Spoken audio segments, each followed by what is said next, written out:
जय शरद जोशी जी ने एक जगह लिखा है कि सरकार आतंकवाद के खिलाफ ठोस कदम उठा रही है।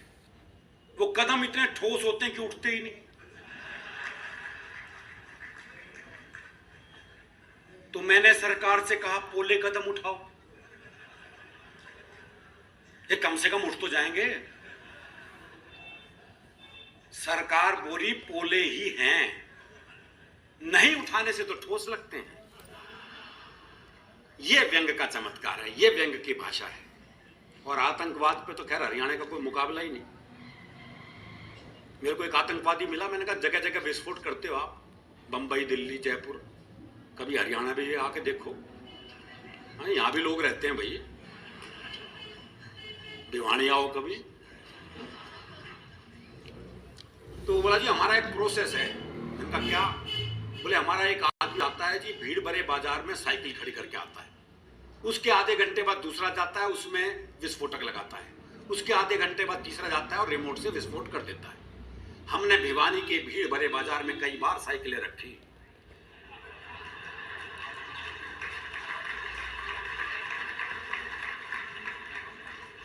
तो ये जो आपका जो आतंकवाद से लड़ने का जो अहिंसात्मक तरीका है,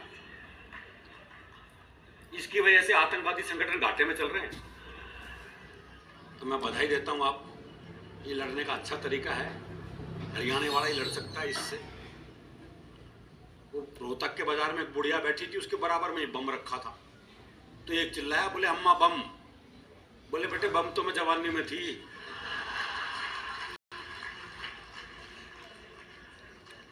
तो हरियाणा का आदमी हर स्थिति में सही रहता है। तो मैं संपत सरल जी के बारे में बता रहा था कि वो व्यंग लेख पढ़ते हैं, और व्यंग थोड़ा सा घुमा के कहने का तरीका है, अलग ढंग से बात कही जाती है। जैसे कभी हम ओलंपिक में बुरी तरह हारते थे, कभी एक आध पदक कोई आ जाए तो आ जाए बस। तब शरद जोशी जी ने लिखा, बोले ओलंपिक नाम उस जगह का है जहां जाकर भारतीय टीम हारती है। इस बार भी हम गए, जाना हमारा काम है, हराना उनका काम। हम उन तुच्छ भौतिकवादी देशों में से नहीं जो सोने के एक टुकड़े के लिए मारे मारे फिरे।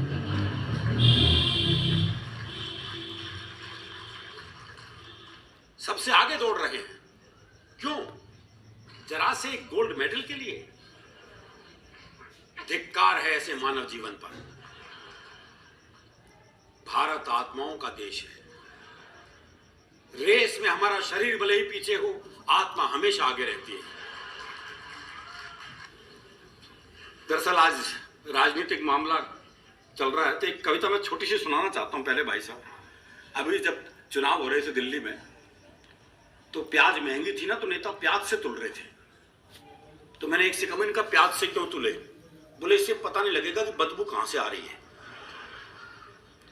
तो ये तुलने की जो मानसिकता है, उस पर मैंने एक व्यंग की कविता लिखी है, बहुत छोटी सी। गोबर की शॉर्टेज है, गोबर बाहर से मंगाएंगे।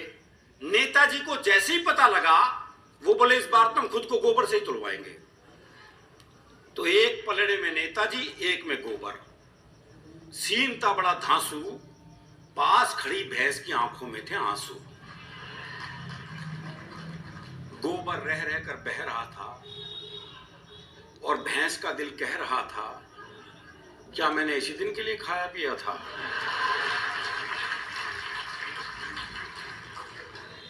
गोबर था कि पलड़े में रुकने को तैयार नहीं, और नेताजी उठने को तैयार नहीं। चमचे ने कहा ज्यादा नहीं, बस 2 किलो एक बार में और चढ़ जाए तो पूरा पड़ जाए। एक चिल्लाया, बस 2 किलो कम है तो क्या गम है? यह समस्या कौन सी भयंकर है? 2 किलो गोबर तो नेताजी खोपड़ी के अंदर है। अब की बार गोबर से आवाज आई, जरा दिमाग से काम लो भाई, खेतों में रहना ही मेरी शान है, नेता के साथ तोलना मेरा सरासर अपमान है। नेता के साथ तोलना मेरा सरासर अपमान है। मैं अगर चूल्हे में रहूं तो पकाता हूं खाना, और इनका काम है जलते चूल्हों को बुझाना।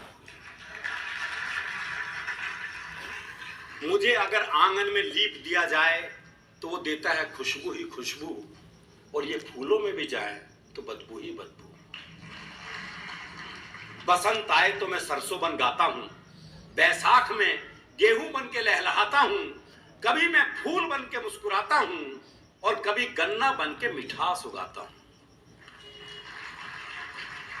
और इस तरह गोबर से गुड़ हो जाता हूं। इसके साथ तुल के मैं गुड़ से गोबर हो गया। इसके चक्कर में सारा गुड़ गोबर हो गया। जनता के भाग्य तो आजादी की लड़ाई में ही खुले थे। जनता के भाग्य तो आजादी की लड़ाई में ही खुले थे। आप ही बताइए, महात्मा गांधी जैसे नेता क्या कभी किसी चीज से तुले थे? और कविता की अंतिम पंक्तियां, अब तो देश का नसीब जाने कहां सोता है। अब तो देश का नसीब जाने कहां सोता है। सीधी सी बात है, जो तुलता है वो बिकाऊ होता है। बनने से पहले रात के 8 बजे का कोई खास महत्व नहीं था। सिर्फ एक शराब कंपनी ने ही 8 PM के महत्व को समझा था। नोटबंदी से लेकर तालाबंदी तक मोदी जी ने इसे नई ऊंचाई दी। मैंने एक भक्त से 8 बजे का रहस्य पूछा तो कुटिलता से मुस्कुराते हुए बोला, भैया मोदी जी हर काम सोच समझ कर करते हैं। 8 की विशेषता यह है कि जब जब आप इसे 7 से, वो माफ कीजिए 7 से गुणा करोगे तब तक इसका जोड़ 56 आएगा।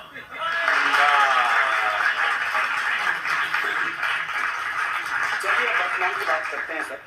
क्या स्थिति हुई? पहले कहा गया 22 मार्च को जनता कर्फ्यू, वो आपने देखा होगा। दरअसल हम ऐसे जगह रहे जहां कभी कर्फ्यू हमने देखा नहीं था।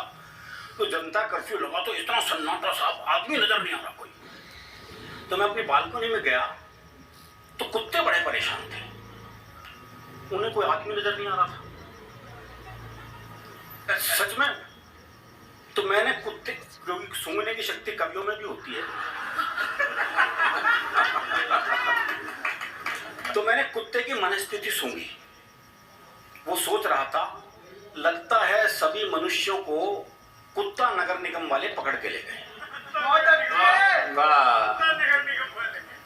अच्छा, फिर मोदी जी ने कह रखा था 5 बजे वो ताली थाली बजानी है। तो अचानक 5 बजे ताली थाली बजी तो कुत्ते हड़बड़ा गए। फिर वो उम्मीद नहीं थी ना, इतना सन्नाटे का एकदम ऐसा शोर हुआ। तो मैंने उस कुत्ते की मनस्थिति सूंघी। फिर वो सोच रहा था, बहुत जल्दी छोड़ दिया इन सबको।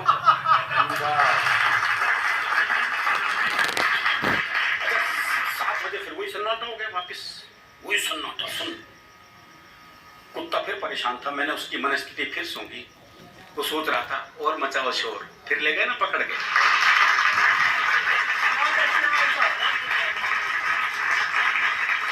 उसके बाद मोदी जी फिर 8 बजे आते हैं और 21 दिन का संपूर्ण लॉकडाउन करके चले जाते हैं।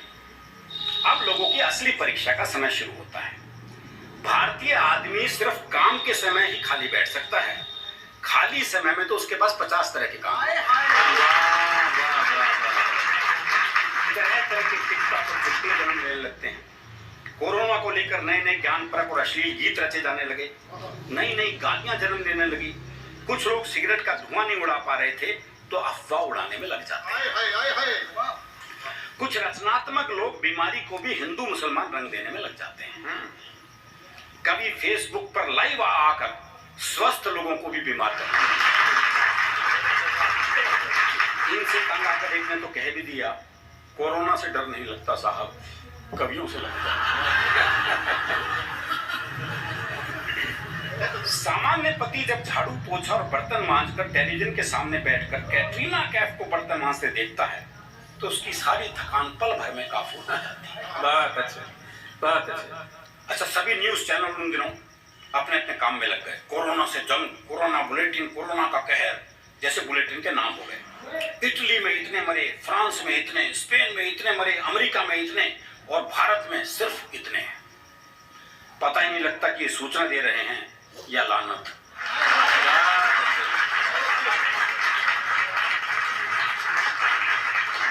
व्हाट्सएप और फेसबुक पर इन दिनों इतना ज्ञान बह रहा था कि कोरोना खुद पढ़ ले तो उसकी नाक भी बहने लग जाए। गोमूत्र से लेकर स्वयंमूत्र तक के सेवन की शिक्षा दी जा रही थी। जिनके लिए 2 रोटी के लाले पड़ रहे थे उन्हें च्यवनप्राश खाने की नसीहत दी जा रही है। देश बिग बॉस के घर में तब्दील हो गया था। नए नए टास्क देश की जनता को मिलते रहते थे। 130 करोड़ के इस घर में आसिम रियाज, सिद्धार्थ शुक्ला जैसे लोग भी थे जो किसी भी टास्क को पूरा ना होने देने के लिए होड़ में लग जाते थे। वाह भाई साहब। डॉक्टर, नर्स और पुलिस का काम दुगना हो गया, क्योंकि जिन्हें बचाना है उनसे बचना भी तो है। चलते चलते एक बात और, सावधान रहिए, सुरक्षित रहिए, प्रधानमंत्री जी की हर बात मानिए, क्योंकि रात के 8 हर रोज बजते हैं। वाह वाह।